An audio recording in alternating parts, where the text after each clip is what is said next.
So I'm going to show you a really gorgeous, simple one-pot vegetarian dish.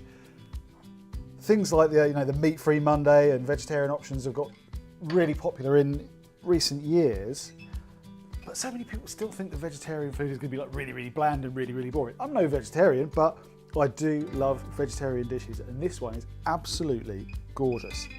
It is a veggie tagine.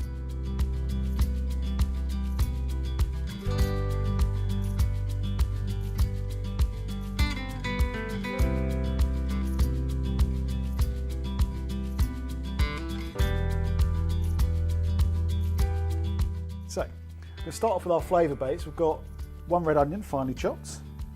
We'll put quite a bit of garlic in there. You want a good garlic here. We've got 4 large cloves. You chop it quite roughly. You don't have to worry about getting it too uniform. Just roughly chop it. And then, one really important thing. When you're using these kind of ingredients to build the base flavour up, so onions, garlic, ginger, chilies, those kinds of things, I always seem to say this whenever I'm demonstrating a recipe and people always laugh, but it's so important. Season it right at the beginning. Have you ever had that experience where you've been cooking with these ingredients and it smells fantastic, but when you come to taste the dish, it's just a little bit flat? That's because it's not been seasoned at the beginning. When you put that seasoning in, you get much more depth of flavour.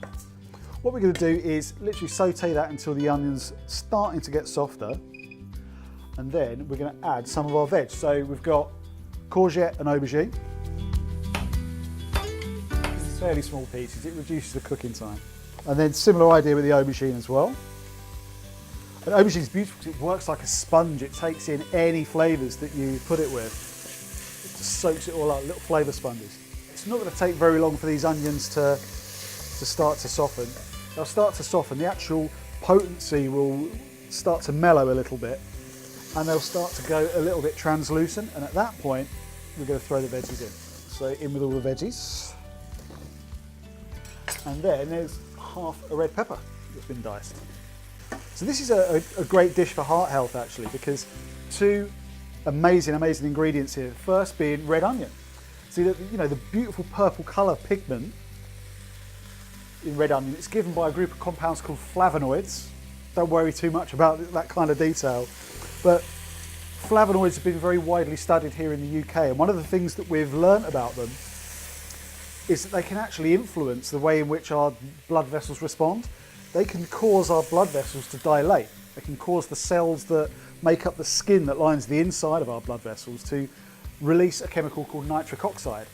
When this chemical is released, it moves into the vessel walls, into the actual muscle that makes up the vessel walls, causes that muscle to relax.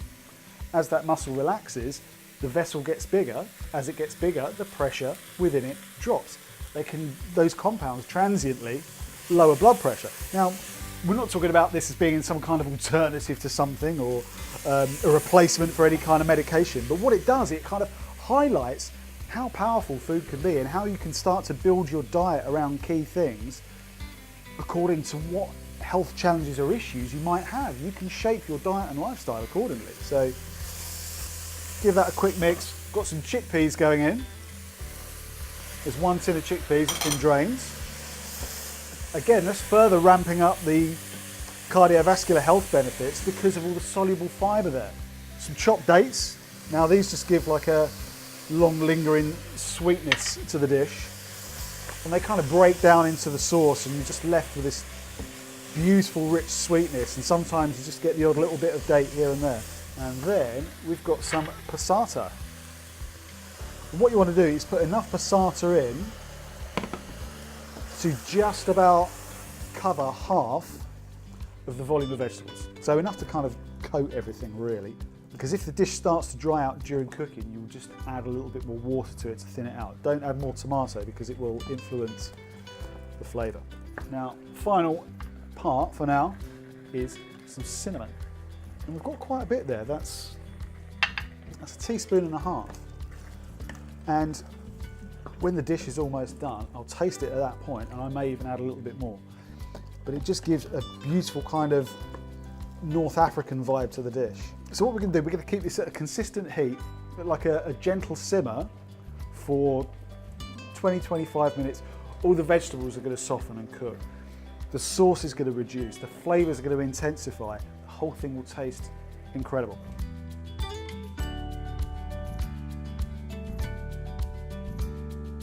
So I'm going to serve this with a little bit of cooked quinoa. Now this is a really, really good alternative to things like white rice. It is a grain-like texture, really it's a seed, but I prefer it because it's much higher in protein. It's got a much lower glycemic impact, which means it doesn't send your blood sugar through the roof really, really quickly, keeps blood sugar nice and even. Loads of minerals in there, loads of key amino acids. It's a really, really good ingredient. So put a nice generous helping of this. There we go. This is absolutely stunning. It's so beautifully flavored. It's aromatic, it's sweet, it's rich, it's wonderful, wonderful stuff. There's huge amounts of fiber, there's the flavonoids, there's antioxidants, there's loads and loads of good stuff. Give it a chance, you'll love it.